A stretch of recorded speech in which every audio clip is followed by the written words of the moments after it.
Hunts Point is this big distribution point in New York where a lot of distributors from around the world will bring the food, and then from there that's how it gets distributed to bodegas and grocery stores and smaller vendors.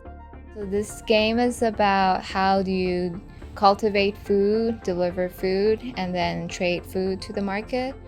What we've portrayed in this case is basic delineation of the routes of water transits. So those are the ones that are connected with South and Central America. And then it's road transportation and rail transportation. So these three are the main ways that food moves in. When you begin, you get to pick one of 4 cards, which are the crop cards. In a card, you will always be getting one type of crop, where it grows. So it might be a similar crop, but it can grow in 2 different countries, and the parameters. So the parameters would be how much time does it take for you to produce it, and when can you produce it?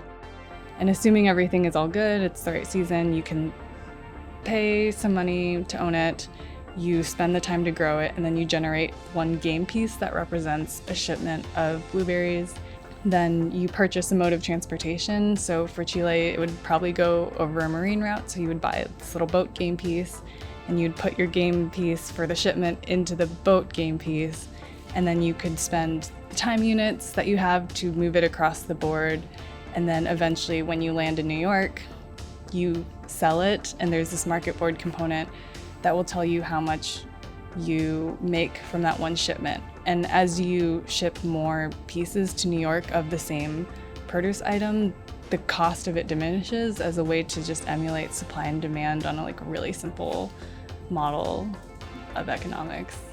They have time and money as resource to do their thing and to enlarge their business. So after 4 quarters, the player who has the most amount of money wins.